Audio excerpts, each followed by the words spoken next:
Now, I'm going to tell you about three little traps, three lies the devil uses to keep us out of the prayer room. I've already told you one. He tells us we're not holy, so our prayers won't make a difference, right? So I'm going to ask you a question, but I don't want anybody answering it. How many of us are not going to the prayer room because we believe we're not holy and our prayers won't make a difference? For those of us who believe that, we've fallen into the accusing ministry of the devil. We've fallen under his ministry. Our holiness is never going to save anyone. Our holiness is not what gives power to our prayers. It's our confidence in the blood of Jesus and the fact that we just show up and pray what he's told us to pray.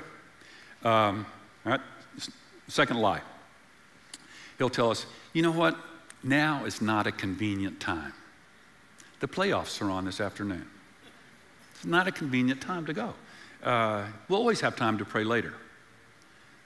We'll always have time to pray later. And the truth is, now is the only time we can pray. Now is the only time I can express my faith. When I get to heaven, I'm not going to have faith. I'm going to have knowledge. Now is the only time I can pray. And prayer, this is what I've learned about prayer. It's never convenient. Never convenient. There's always something pressing, always something that begs to be done. There's always this tyranny of the urgent, that if we let it, it'll crowd out prayer until we make a commitment to pray. And we make prayer the most important thing.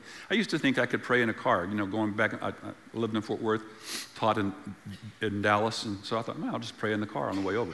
And what I've learned is when I try to make Jesus convenient, it doesn't work. And anything that's important to me has a pride of place in my life. So now's not convenient, probably never will be, and we're not going to have time later. So pray. What? Set a time. I'm going to get up at 6 every morning. That's going to be my prayer time, from 6 to 6:30, 6 to 6:15, or it's going to be at 8, or it's going to be at 10 at night. Whatever is the time when we're most alert, most rested, because it takes energy to pray. You can't do it when you're tired. Pick that time out, and then pick a time to go to the prayer room. I'm going to go to the prayer room once a month. Just make a commitment, or twice a month, or once a week, whatever. Just make a commitment and then show up at that commitment. That's how I started praying. I just said, I studied my head off all the time. That one day I just came to the conclusion, no, you got to start praying. So I just set a time. I started praying, and it wasn't fun at first. I mean, sitting in a chair and telling this omniscient being what he already knows, telling him what he's told you to tell him, that is weak, right? It's on some respects. I was sitting in a chair a couple 3 years ago. I have a thing where I pray for a number of things, but always pray for my family, pray for my children. But it was particularly dull. I mean, really dull. So dull, in fact, that I just stopped. And it was so dry, I just stopped. I looked up to heaven, and I said, God, are you enjoying this? Because I'm not. I mean, does this mean anything to you? Not a word. So I go, no, I know I'm supposed to do it, so I just go back to my dull prayer and pray. Dull prayer, not feeling anything. 3 days later, my son calls, the one I pray for every day. He's a reporter, pray for his writing. And my son calls and said, oh, Dad, I just won Best Feature Writer in the state of Missouri again. And this question just popped into my mind. Does this mean anything to you?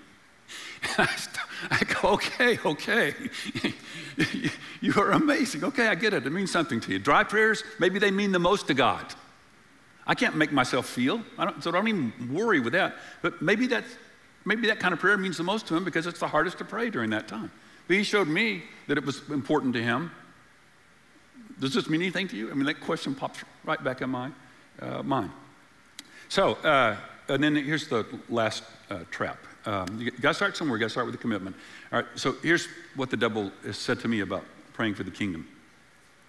The kingdom is going to come whether you pray for it or not. I never, your will be done on earth, your kingdom come, your will be done on earth as it is in heaven. You know, why pray that? Because it's going to happen, right? It's going to happen anyway, so why should I pray it? I was talking to the Lord about that one day. I just don't get this. And that's another thing I do. I ask the Lord questions. And it's like he said to me, Jack, it is going to come whether you pray or not. But if you pray, you'll have a role in bringing my kingdom into the earth, and you'll give me bragging rights over you.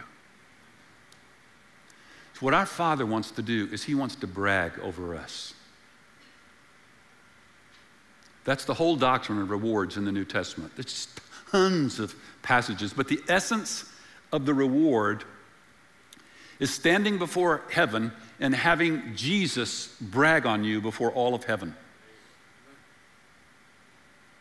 Well done, my good and faithful servant. That word will stay over a faithful Christian's life their whole time in heaven. Everyone in heaven will see the glory of the approval of the Son of God resting on that person.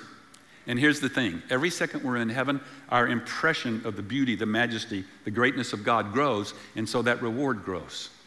The nature, the majesty of that reward grows. And wise people are living for that day. So yeah, kingdom's going to come whether I pray for it or not. But I want to have a role in it, so I'm going to pray for it.